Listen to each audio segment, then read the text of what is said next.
बार बार ये सवाल पूछा जा रहा है कि एफआईआर होती है और उस एफआईआर में भोले बाबा का नाम है ही नहीं। क्या भोले बाबा को बचाया जा रहा है? मुझे लगता है कि जो लोग थोड़ा समझते बात की जानकारी है कि इसमें जो एफआईआर होनी चाहिए थी, जिन लोगों के खिलाफ एफआईआर होनी चाहिए थी, उनके खिलाफ एफआईआर है। आप कोई आयोजन कराते हैं, आप जाके परमिशन लेते हैं, आपको जाना पड़ता है एसडीएम के पास, आपको पुलिस के दफ्तर में जाना पड़ता है, जाके बताना पड़ता है कि हम एक आयोजन करा रहे हैं, वहां पर हमें इसकी परमिशन चाहिए। तो प्रशासन आपसे पूछता है कि कितने लोग आएंगे, क्या व्यवस्था आपकी है और आपने क्या इंतजाम कर रखे। आपको एफिडेविट देना पड़ता है, शपथ पत्र भी देना पड़ता है, आपको एक बताना पड़ता है कि आपने वहां पर इंतजाम किए हुए हैं।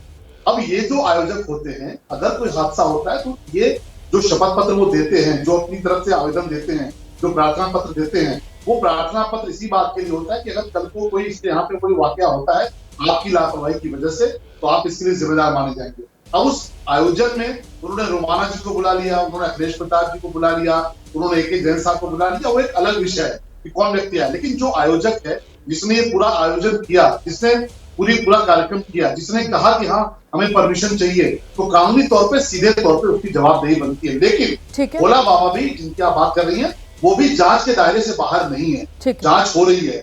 जिन्होंने एप्लीकेशन दी थी, जिन्होंने परमिशन मांगी थी, प्रथम दृष्टया उनके खिलाफ मुकदमा दर्ज हो गया है, गिरफ्तारियां शुरू हुई। आपको पता है कई सारे लोग गिरफ्तार किए जा चुके हैं। जो मुख्य जो आयोजन करता थे वो भाग गए हैं, उन पर 1 लाख रुपए का इनाम भी घोषित कर दिया गया है। 6 टीमें लगा दी गई हैं। भोला बाबा की क्या भूमिका रही, भोला बाबा की इसमें पूरी घटना में क्या संलिप्तता रही, वह भी पार्ट ऑफ इन्वेस्टिगेशन है। भूमिका आएगी निश्चित तौर पर, जिसकी भी भूमिका आएगी, कोई व्यक्ति है बचेगा नहीं, इसके खिलाफ कार्रवाई। ठीक है शलभ जी, आपने विस्तार से जवाब दिया। अब मैं अखिलेश जी का रुख करती हूँ और उनसे समझने की कोशिश करती हूँ, फिर विपक्ष को ऐसा क्यों लग रहा है अखिलेश जी कि बचाने की कोशिश भोले बाबा को की जा रही है?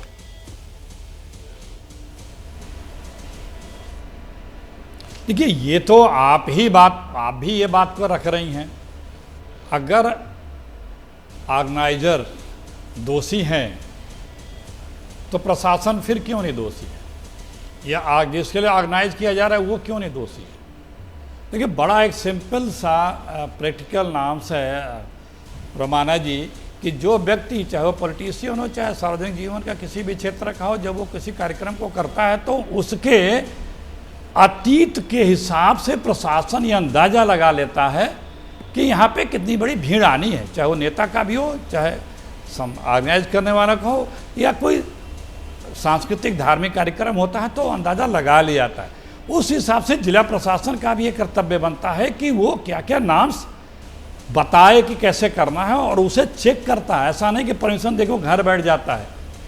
उसकी पूरी सुरक्षा की, आने जाने वाले लोगों की कितने बड़े बड़े बैरिकेड बनेंगे कि कभी एक साथ सब लोग ना निकल पाएं, उसके तरीके हैं। प्रशासन को पता है कि कैसे इस भीड़ को, कितनी बड़ी भीड़ को किस प्रकार से कंट्रोल किया जाता है जिससे भगदड़ या स्टैम्पेड न होने पावे। तो सिर्फ एक व्यक्ति को या कुछ ही लोगों को ये कह देना कि वो ही जिम्मेदार या दोषी हैं, ऐसा नहीं है। जिला प्रशासन के एक SDM ने तो पहली ही रिपोर्ट में जो मीडिया में आई है कि उसने दोषी बता दिया कि भक्त लोग ही दोषी थे, और उनकी जब भीड़ इतनी होती थी तो उनको उस भीड़ को नियंत्रित करने और सुरक्षित बाहर निकलने के लिए कैसे कैसे इंतजाम किए जाने चाहिए थे, ये भी जिला प्रशासन को सबको पता होता। उस तरह से बैरिकेटिंग, उस तरह से सुरक्षा व्यवस्था, उस तरह से व्यवस्थापक, चाहे वो पुलिस का हो चाहे इंडिविजुअल उनके कार्यकर्ता जो होते हैं, तो कमियाँ तमाम हैं।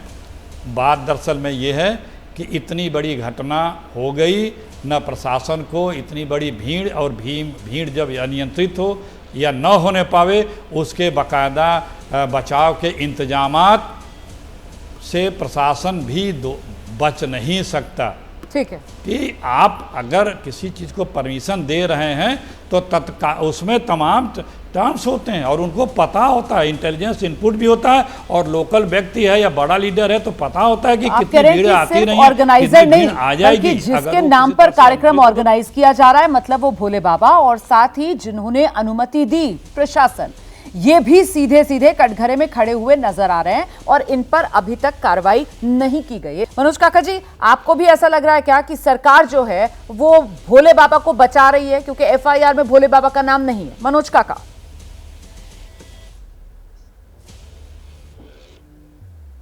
नहीं, सरकार किसको बचा रही है, किसको बचा नहीं रही है, जो वहां के प्रत्यक्षदर्शियों ने कहा, जो घटना घटी, सरकार हर मुद्दे पर, सरकार सुरक्षा के मायने पर इसलिए फेल है कि जब 2 से 2.5 लाख लोग रहे तो सरकार की जो एलआईयू होती है, माननीय विधायक जी बैठे हैं, इनको पता है क्या एलआईयू के अफसर को जहां कहीं भी 200 लोगों की 100 लोगों की भी सभा होती है तो वहां सरकार का डिस्ट्रिक्ट एडमिनिस्ट्रेशन का, जिला प्रशासन का एलआईयू का अफसर होता है। तो क्या एलआईयू का अफसर कप्तान को सूचना नहीं दिया कि यहाँ 80,000 की परमिशन ले गई थी और 2.5 लाख लोग हैं? या क्या कर रहा था आपका एलआईयू का अफसर या आपका कप्तान, जैसे पूरे 75 जनपद के कप्तान है कि कोई भी घटनाएं हो जाती हैं, घटनाओं के बाद जांच करेंगे। इसी उत्तर प्रदेश में, उसी हाथरस में एक बेटी को रात को 2 बजे जलाने के लिए आपने 2000 फौज का इंतजाम कर दिया, लेकिन 2.5 लाख लोग जब पहुंचे तो वहां सिर्फ आपकी 40 फोर्स गई। तो आप अपनी जिम्मेदारी, लॉ एंड ऑर्डर किसी भी राज्य सरकार की प्राथमिक जिम्मेदारी है। और वहां प्रत्यक्षदर्शियों ने कहा कि जो हुआ उसके बाद भी घड़ियाली आंसू बहाने से आप लोगों को फुर्सत तो आती नहीं, क्योंकि हृदयहीनता की पराकाष्ठा पार कर चुके हो। 125 परिवारों का पूरा भविष्य उजड़ गया, लेकिन आपका क्या है? आप एक छोटे मोटे मुआवजा का घोषणा कर देंगे और अपनी पीठ थपथपाने लगेंगे। सवाल यह है कि 2.5 लाख लोग पहुंचे तो आपकी पुलिस प्रशासन क्या कर रही थी, आपका डिस्ट्रिक्ट मजिस्ट्रेट क्या कर रहा था, और आपको कैसे सूचना नहीं मिली कि यहाँ 2.5 लाख लोग पहुंच गए हैं? आज तो एक फोन कॉल से दूसरे की, अभी कोई राजनीतिक कार्यकर्ता एक झंडा करे, एक विरोध की एक बात करे, अभी एबीपी के एक पत्रकार पर आपको मुकदमा करने में 1 मिनट नहीं लगा, लेकिन जो दोषी लोग हैं उनको बचाए रखना है, आपको बनाए रखना है।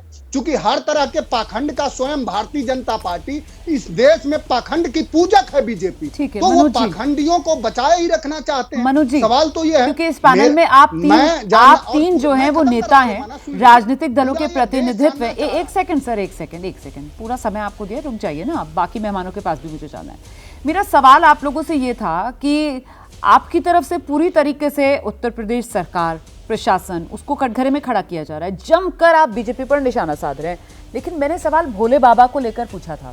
ये भोले बाबा को लेकर विपक्ष और सत्ता पक्ष दोनों के सुर कमोबेश एक जैसे ही हैं क्या? वो नरमी वाले सुर भोले बाबा को लेकर, ये मेरा सवाल है सर। मतलब वो जो एफआईआर होती है उस एफआईआर में भोले बाबा का कहीं नाम नहीं है। और भोले बाबा को लेकर एक बार आपने तो कम से कम मनोज काका जी ने बोला कि हाँ, सबसे पहले भोले बाबा को गिरफ्तार किया जाना चाहिए।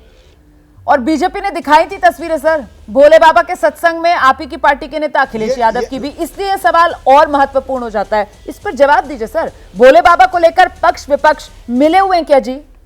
अच्छा, तस्वीरें हो जा, अच्छा रोमाना, तस्वीरें हो जाने से आदमी अपराधी को बचा। आसाराम के साथ किसकी तस्वीरें हैं? राम रहीम के साथ किसकी तस्वीरें हैं? आसाराम तो इस देश में बेटियों के बलात्कार के बाद उसकी बर्बर हत्या का दोषी है, और उसकी भोले बाबा पर बोलिए ना सर, भोले बाबा पर बोलिए। भोले बाबा का नाम एफआईआर में नहीं है, इस पर क्या कहेंगे? ठीक है ना, मैं कह रहा हूं कि जो भी दोषी है, नहीं, भोले बाबा का नाम लेने में क्या दिक्कत है? मैं ये नहीं समझ पा रही हूँ। ये सरकार एफआईआर करेगी कि एबीवीपी करे? नहीं, आप मैं बार आप नाम ले रही हैं, पूरा देश नाम ले रहा है, हम सभी चाह रहे हैं, लेकिन आपको योगी का नाम लेने में क्या दिक्कत है? योगी आदित्यनाथ जी फेल हैं, इतना सवाल आप करिए। कानून, लॉ एंड ऑर्डर का प्रबंधन करना आपका काम है, हमारा काम है सर। मैं तो कानून व्यवस्था को लेकर सर यूपी सरकार से सवाल पूछ रही हूँ, लेकिन यहां पर आप बैठकर इतने हमदर्द जो बन रहे हैं हाथरस के पीड़ितों के लिए, वो हमदर्दी सर न्याय तो तभी मिलेगा ना जब असली दोषी जो हैं उनमें से कोई नहीं छूटेगा। ऐसे में महत्वपूर्ण जो हो जाता है, क्या वो भोले बाबा का नाम नहीं होता है? मैं ये समझ नहीं पा रही हूं कि आखिरकार भोले बाबा पर नरमी, क्या पक्ष विपक्ष एक ही जैसा नजर आ रहा है इस मामले पर? ये मैं अपने दर्शक को दिखाना चाहती हूँ, उसको समझ में आए कि आखिरकार राजनीति किस स्तर की हो रही है इस देश में। बोलिए, भोले बाबा को लेकर आपका रुख क्या है, आपका रवैया क्या है, आपकी मांग क्या है, बताइए ना। ये यहाँ पर योगी सरकार करेगी, राज्य सरकार करेगी, पुलिस का काम है, आप भी अपना पल्ला झाड़ रहे हैं। 25 लोगों के मौत का जिम्मेदार मैं पल्ला क्या झाड़ रहा हूं? हम लोग पल्ला क्या झाड़ रहे हैं? ये तो प्राथमिक बात है, ये कौन नहीं जानता। कानून व्यवस्था कायम करना सरकार की जिम्मेदारी है कि नहीं? योगी आदित्यनाथ जी उत्तर प्रदेश के गृह मंत्री हैं कि नहीं? यही तो सवाल आपसे कर रहा हूं। और यही पूछिए जो प्रतिनिधि बैठे हैं बीजेपी के, ठीक है, कि आपके लॉ एंड ऑर्डर की, आपसे ये ना पूछा जाए कि एफआईआर में भोले बाबा का नाम क्यों नहीं होना चाहिए, आप उस पर चुप्पी रखेंगे? आप नहीं मांग करेंगे कि एफआईआर में भोले बाबा का नाम हो? आप ये मांग नहीं करेंगे, है ना? ये मांग नहीं करेंगे आप? वोट बैंक जोड़ रहा है जो इससे आकर। आयोजक थे सभी पर होना चाहिए। जिन लोगों ने इस तरह का आयोजन किया, प्रबंधन नहीं हुआ, उन सभी पर एफआईआर होनी चाहिए। जिन और लोगों सबको ने सख्त जो से भी सख्त सजा होनी आयोजक थे, चाहिए। यहां पर वो जो सर आपकी मजबूरी है ना, वो साफ तौर पर नजर आती है, क्योंकि आपकी राजनीति को सूट करता है। जाहिर सी बात है, आप विपक्ष में हैं, तो सत्ता पक्ष अरे जो सत्ता में है उस मजबूरी पर आप हमारी है। आसानी से निशाना साध रहे हैं सर। आसान है ना हमारी सर कौन ये सी करना, मजबूरी है? ये तो आपकी राजनीति को सूट करता है। लेकिन क्योंकि कहीं ना कहीं वो भोले बाबा और उससे भोले अगर वोट बाबा बैंक पॉलिटिक्स दोषी जुड़ है, जाती तो है, उसके तो खिलाफ उस मामले कड़ी पर से सर कड़ी कार्रवाई आपका होनी मुंह नहीं चाहिए। खुलता है। आप- भोले बाबा के आप मामले एक पर आप बात नहीं है, बोलेंगे। ग्रसित होकर बात भोले करेंगे। बाबा के मामले पर आप ये नहीं पूछेंगे पलटकर कि एफआईआर में भोले बाबा का नाम क्यों नहीं है। चाहे वो भोले बाबा हो, चाहे उसके सेवादार हो, चाहे पुलिस प्रशासन हो, जो भी दोषी हो उसके खिलाफ कड़ी से कड़ी कार्रवाई करनी चाहिए। लेकिन कार्रवाई आप करेंगे कि कार्रवाई उत्तर प्रदेश की सरकार करेगी, यह सवाल है। ठीक है, हो गया आपका। सरकार ही करेगी सर, और सरकार से ही सवाल पूछेंगे। लेकिन वो एक बात जो कहने में आपने इतना वक्त लगा दिया, बहुत देर कर दी ना सर, बहुत वक्त जाया हो गया। मैं आगे बढ़ती हूँ, हमारे बाकी दो मेहमान इंतजार कर रहे हैं। मैं जरा मनन साहब का रुख करती हूँ और जानती हूँ मनन साहब से। मनन सर, आपको हैरानी हुई सर? मतलब 121 लोगों की मौत हो जाती है, और ऐसे में वो बाबा जिसको लेकर अब कुंडली उसकी जैसे जैसे खुल रही है, तो पता चल रहा है किस तरीके से उसका रसूख था इतने सालों में, कैसे अलग अलग राजनीतिक दलों का कहीं ना कहीं छत्र छाया में जो वो फला फूला इस मुकाम पर पहुंच गया है कि सत्संग उसका था सर। और बावजूद इसके जो एफआईआर होती है उसमें बाबा का नाम दूर दूर तक कहीं नजर नहीं आता। मनन साहब, देखिए, मैं सबसे पहले एक बात बता दूं आपको कि एफआईआर कोई ये सब चीज़ इन्वेस्टिगेशन नहीं होती है। अगर किसी का नाम एफआईआर में नहीं है, even in murder case individual में भी, यहाँ तो 121 लोगों की मृत्यु हुई है, अगर ड्यूरिंग इन्वेस्टिगेशन किसी का नाम सरफेस होता है, जैसे बाबा का अब नाम सरफेस हो रहा है, तो वो अपने आप ही अभियुक्त बन गया है। और लेकिन मैं कुछ और कहना चाहता हूँ जी, एडमिनिस्ट्रेशन को, डीएम या डीसी को इस आयोजन का, इस कार्यक्रम की इजाज़त देनी ही नहीं चाहिए थी।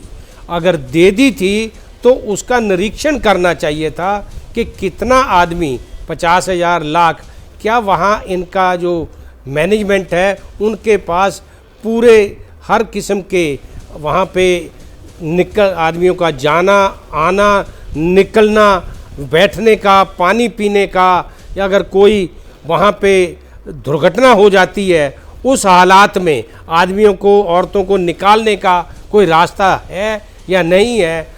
बहुत सी चीज़ें होती हैं। मैं आपको एक एग्जाम्पल देता हूँ।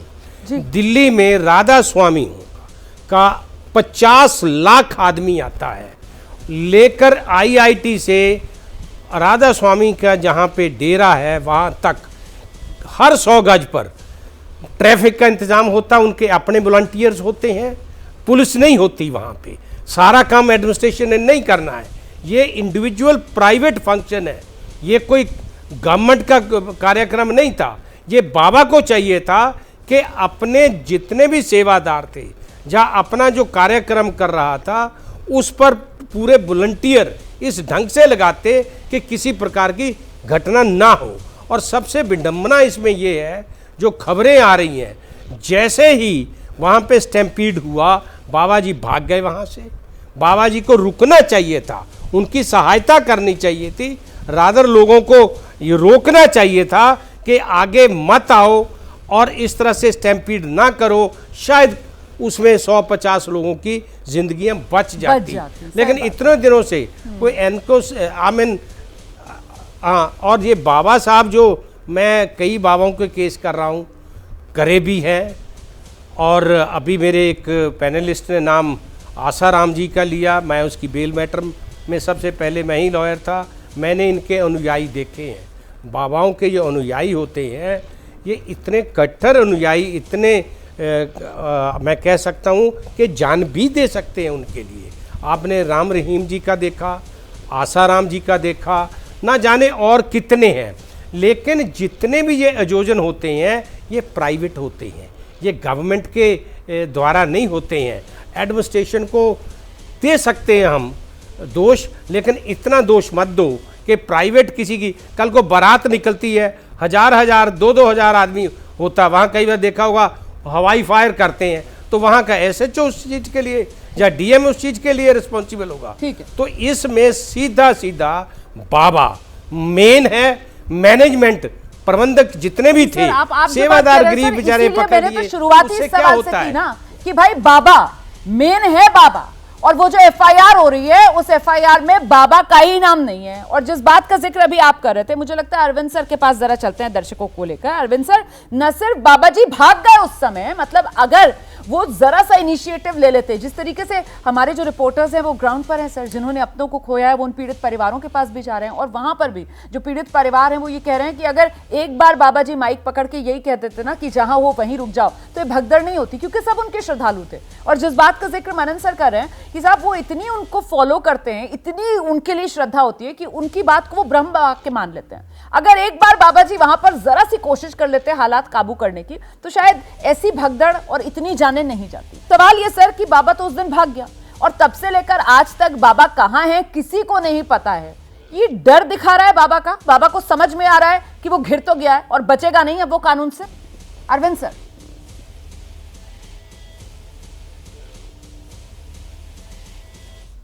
बिल्कुल आपका कहना ठीक है, बाबा के मन में चोर है, इसीलिए वो वहां से मौके से भागा है। देखिए, क्राउड कंट्रोल का पहला नियम होता है कि उसके अंदर कोई भी गाड़ियां अलाउ नहीं की जाती।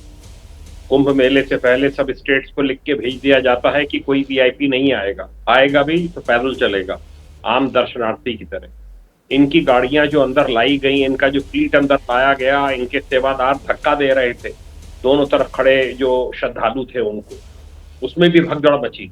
फिर ये भगदड़ मची कि वो चरण रज लेके जाएंगे पैरों की, उसके लिए भगदड़ मची कि किसी तरीके से बाबा के पास पहुंच जाएं। ये अंधविश्वास है और कुछ नहीं है, ये एक बहुत बड़ा कारण है। बाबा को तभी पता चल गया था कि हादसा हो गया है, शुरुआत हो गई है, फिर भी ये भाग गया।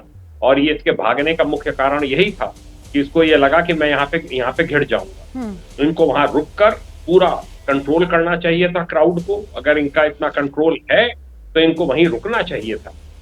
इससे इनकी विश्वसनीयता बढ़ती, इससे इनके ऊपर जो एक पूरा एक प्रश्न चिन्ह लग गया है भविष्य के लिए, उसमें कुछ मदद मिलती। मैं प्रशासन को भी दोषी मानता हूँ, पुलिस को भी दोषी मानता हूँ। ये जो जिस साइट पर अनुमति दी गई, ये यहाँ नहीं दी जानी चाहिए थी GT रोड के बराबर में। इसकी एंट्री भी एक है, एंट्री एग्जिट सब एक है, वहां कोई व्यवस्थाएं नहीं थी। ये वकील साहब का कहना है, बिल्कुल सही कह रहे हैं। प्राइवेट अरेंजमेंट में पूरा अरेंजमेंट, प्राइवेट सिक्योरिटी लगती है, गार्ड्स लगते हैं, और फायर ब्रिगेड, और आपको अगर कोई भी और आपको गवर्नमेंट से मदद चाहिए, एम्बुलेंस है, डॉक्टर हैं, इन सब के लिए उनको पुलिस फोर्स है, पेमेंट करना होता है, ऑन पेमेंट ये सब दिया जाता है। और बाबा के लोग इतने मनबड़ किस्म के हैं कि ये पुलिस को अंदर नहीं आने दे रहे थे, कह रहे थे आप बाहर रहिए, बाहर से देखिए। ऐसे मौकों पे SP DM की मध्यस्थता की आवश्यकता पड़ती है। They should have intervene, they should have impose conditions on बाबा, और अगर उसके बावजूद ये फॉलो ना करते तो अनुमति को निरस्त कर देना चाहिए। बिल्कुल सर, जो बात आप कह रहे हैं, मुझे लगता है दोबारा जरा शलभ जी के पास चलते हैं। और शलभ जी, इसकी हिस्ट्री ऐसी है ना बाबा की कि कोरोना काल, जब हर तरफ कहा जा रहा था कि सामाजिक दूरी बनाकर रखिए, उस कोरोना काल में भी इसने नियमों की धज्जियां उड़ाई सर। कोरोना काल में भी इस बाबा ने 50,000 लोगों को सत्संग के नाम पर जोड़ लिया था। अच्छा, हैरानी देखिए, तब भी कोई ऐसा एक्शन नहीं हुआ कि इसको जेल जाना पड़ा हो, इस तरीके की कोई खबर हमने सुनी हो। दूसरे कई मामलों में इस तरीके की खबरें आई, लेकिन इस बाबा पर तब भी कोई एक्शन नहीं हुआ, जबकि इसने कोरोना काल में 50,000 लोगों को जोड़ लिया था। अब सवाल ये कि जितना कटघरे में खड़ा हुआ इस वक्त ये बाबा नजर आ रहा है सर, उसी तरीके से सवाल कहीं ना कहीं एडमिनिस्ट्रेशन को लेकर भी है। लोकल इंटेलिजेंस का फेलियर साफ तौर पर इस मामले में नजर आता है। सुरक्षा कर्मियों की कमी होना सर, वहां पर मेडिकल टीम का तैनात ना होना, बाहर की जिम्मेदारी तो कम से कम प्रशासन को पूरी तरीके से निभानी चाहिए थी ना। और कुछ नहीं, वो GT रोड, क्योंकि मैं तो खुद हाथरस गई थी इस हादसे के बाद, वो बिल्कुल चलती हुई सड़क है जिस पर बड़े बड़े वाहन गुजरते हैं। वो GT रोड पूरी ब्लॉक जब सत्संग हो रहा है, तो कैसे लेकर चले जाते हैं इस हादसे के बाद अपनों को अस्पताल। और हमने देखा लोगों की बेबसी, कितने बेबस थे, कितना वक्त लग गया उनको अस्पताल पहुंचने में भी। शलभ जी,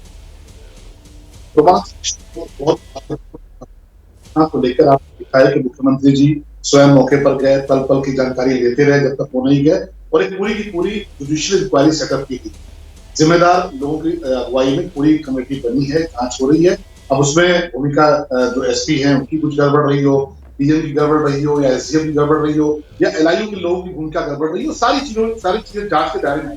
और पूर्व में भी आपने देखा है इस प्रकार की कोई घटना अगर हुई है दुर्भाग्य से, उसमें किस प्रकार की कार्रवाई हुई है वो अभी उत्तर प्रदेश में लोगों ने देखी है। निश्चित तौर पे मैं आपको इस बात के लिए आश्वस्त करता हूं कि कोई बचेगा नहीं, जो भी जवाबदेह इसमें है, जिसकी भी लापरवाही है, जिसकी भी भूमिका है, बाबा हो, बाबा के जो लोग हो, उनकी भूमिका हो, वो सारे जांच के दायरे में है। पुलिस इन्वेस्टिगेशन कर रही है, वो अलग कर रही है, जो जांच कमेटी है वो अपनी इन्वेस्टिगेशन अलग कर रही है। और निश्चित तौर पे AK जैन साहब पूर्व डीजीपी रहे, इनके जैसे जो दक्ष लोग हैं, अनुभवी लोग हैं, वो इस पूरे मामले की जांच करके अपनी रिपोर्ट मुख्यमंत्री जी को देंगे और निश्चित तौर पे कार्रवाई होगी। मेरा सिर्फ एक बात कहना है कि 80,000 की इन्होंने सूचना दी कि 80,000 की संख्या में लोग आएंगे।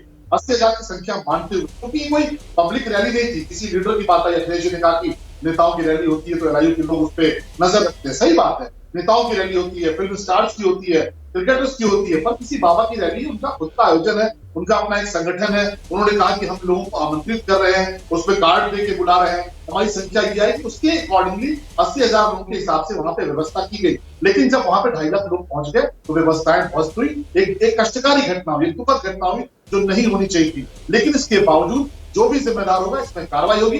मेरा निवेदन सिर्फ ये है कि मनोज सिंह काका जी, आपको राजनीति नहीं करनी चाहिए, विषय राजनीति का नहीं है। आप वही है जिसने जवाहर बाग की घटना कराई, और जवाहर बाग की घटना में 4 दिनों तक मथुरा पूरी तौर पे इन आतंकियों दंगाइयों के कब्जे में रहा, जो अराजक तत्व थे उनके कब्जे में रहा। रामवृक्ष यादव के खिलाफ आप कार्रवाई करने की हिम्मत नहीं जुटा पाए। डिप्टी एसपी संतोष द्विवेदी को दिन दहाड़े गोली मार दी गई। रामवृक्ष यादव वहां पे इंस्पेक्टर था, दिन दहाड़े गोली मार दी गई। आपने कितने लोगों के खिलाफ कार्रवाई की? तो राजनीति मत कीजिए। आपने तो पूरी मथुरा को अपने समाजवादी पार्टी के समर्थक एक अराजक व्यक्ति के हाथ में सौंप दिया था, और जवाहर बाग के नाम पर एक प्रतिनिधि का दायित्व मैं आपसे जवाब दे रही हूँ मनोज जी, उनके आरोप पूरे सुन लीजिए, उसके बाद आप ही के पास आऊंगी और आप इस मामले पर जवाब दे दीजिएगा। पहले आरोप सुन तो लीजिए ना।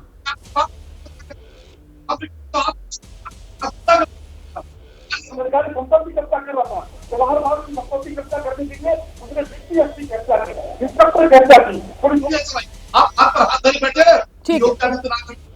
ठीक है, कार्रवाई हो चुकी है। मैं यहाँ पर आपके शासनकाल में जो हुआ उसका हवाला दिया जा रहा है और वो एक्सेप्ट कर रहे हैं। वो कह रहे हैं कि यकीनन गलती तो हुई है और इसकी जांच भी होगी और जो दोषी हैं वो बख्शे भी नहीं जाएंगे। वो साफ तौर पर ये कह रहे हैं। वो कह रहे हैं ठीक है, जो एसपी, एसडीएम, एलआईयू के अफसर जिनकी भी गलती होगी हम छोड़ेंगे नहीं किसी को। लेकिन साथ ही साथ वो आरोप लगा रहे हैं विपक्ष पर कि आप लोग, समाजवादी पार्टी के लोग जो हैं वो इस पर राजनीति कर रहे हैं। जवाब दीजिए।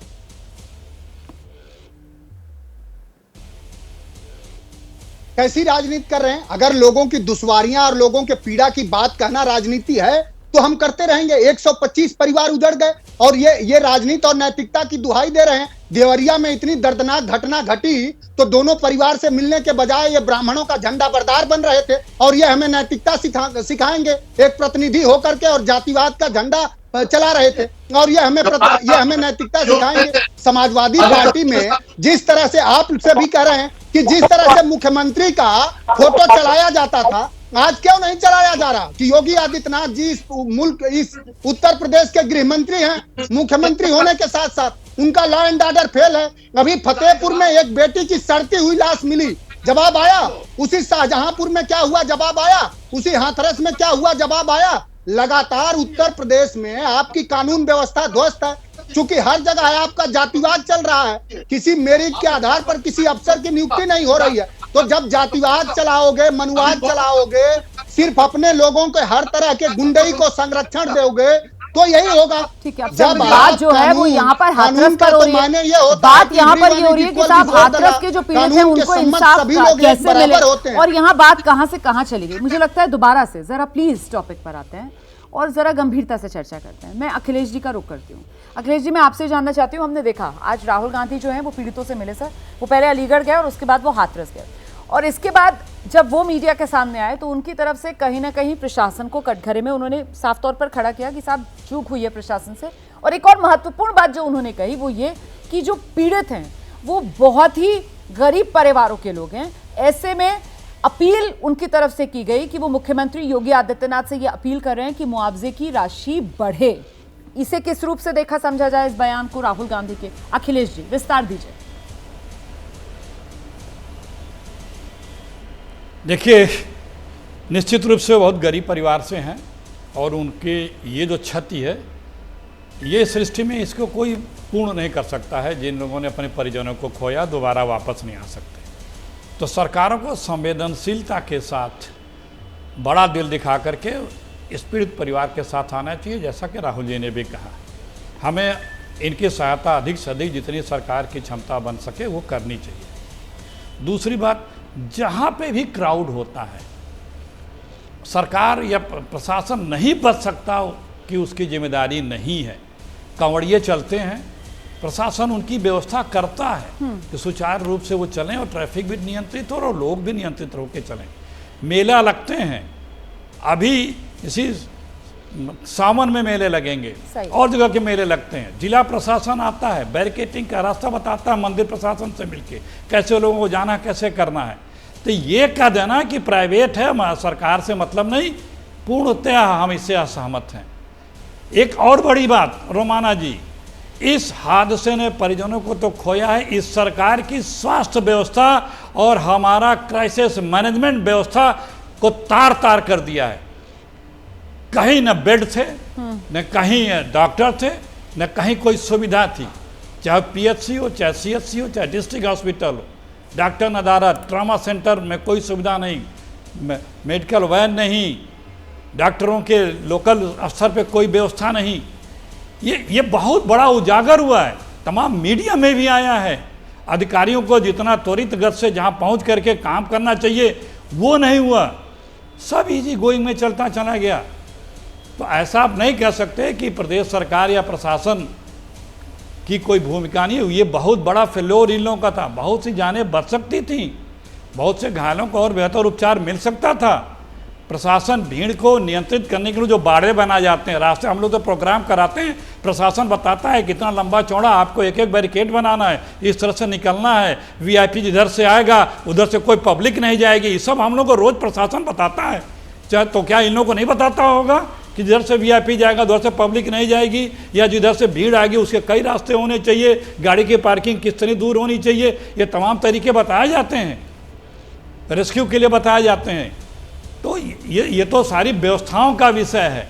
ये व्यवस्थाएं जो होनी चाहिए अप टू द मार्क्स वो एकदम नहीं थी। उसके बाद हादसे के बाद जो प्रशासन को चैतन्यता होनी चाहिए, प्रशासन की जो व्यवस्था चाक चौबंद होनी चाहिए थी, वो जीरो थी, वो भी नहीं थी। जो संवेदनशीलता दिखाई जानी चाहिए, सिर्फ 2 लाख रुपए, ये तो जनरल नाम से दुर्घटना में 2 लाख रुपए मिलता है, ये तो सरकार का एक स्टैंडर्ड नाम से। इतने लोगों ने अपने परिजनों को खोया है, वहाँ पे हमें बड़ा दिल, सरकार को बड़ा दिल दिखाना चाहिए था।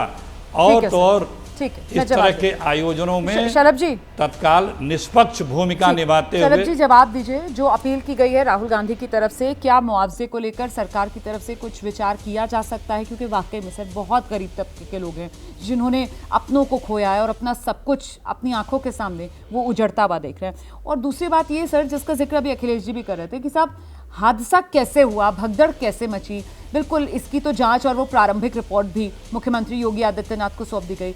लेकिन सर उसी दिन, हादसे वाले दिन से ही हमने ये देखा कि जो पीड़ित थे वो अस्पताल के बाहर खड़े होकर चिल्ला रहे थे कि हम अपनों को यहाँ पर गोद में उठा कर ले आए, कोई टेम्पो में डाल कर ले आया। लेकिन वहां पर डॉक्टर तो दूर, कोई स्वास्थ्य कर्मी तक नहीं था, वहां पर ऑक्सीजन नहीं था, वहां पर कोई ड्रिप लगाने वाला तक नहीं था। ये जो स्वास्थ्य पूरा का पूरा सिस्टम है यूपी में, कम से कम वो एटा, हाथरस जहां पर ये घटना हुई है, वारदात हुई है, वहां पर चरमराता हुआ नजर आया। और फिर जो स्वास्थ्य मंत्री उत्तर प्रदेश के सर, वो भी कहीं नजर नहीं आए कि वो इन जिलों में जा रहे हों, पीड़ितों से मिल रहे हों। तो ये क्या एक बड़ी खामी निकल कर आ रही है?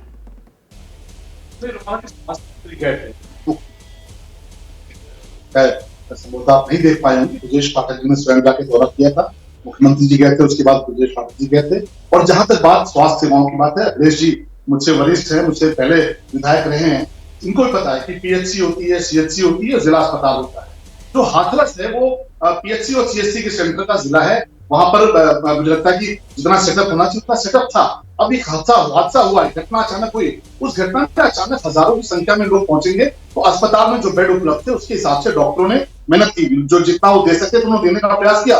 ये जरूर है कि जो हताहत लोग थे, जो घायल थे, उनकी संख्या बहुत बड़ी थी, और उसके नाते हाथरस में आप कोई बहुत नेशनल लेवल का या दिल्ली के लेवल का अस्पताल खड़ा करते ऐसा अचानक मुमकिन नहीं होता। जितनी व्यवस्था थी उसके हिसाब से लोगों ने देने का प्रयास किया। जो कमियां रही होंगी उसको लेकर मैंने कहा कि अभी भी जांच होती। दूसरी बात, एक बात अखिलेश जी ने कही कि राहुल गांधी जी ने कहा मुआवजे की बात को लेकर, भारत सरकार ने भी मुआवजा अनाउंस किया है, राज्य सरकार ने भी मुआवजा अनाउंस किया है। अखिलेश जी, संवेदनशीलता का प्रकरण है। हमें तो कलावती भी याद आती, जो कलावती जिसके घर राहुल गांधी जी गए थे और 2011 में कह के आए थे कि भाई आपकी कर्जा माफी करेंगे, और 2011 के बाद कलावती को भूल गए और नतीजा ये हुआ कि बेचारे उसके परिवार ने सुसाइड कर लिया, कर्जा माफी नहीं हो पाया।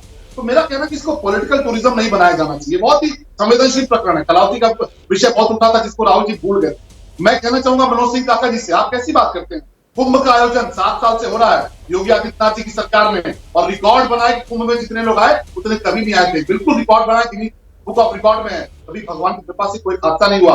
आपने आजम खान के हाथ में जानबूझकर कमान दी और कुंभ में हादसा हुआ था।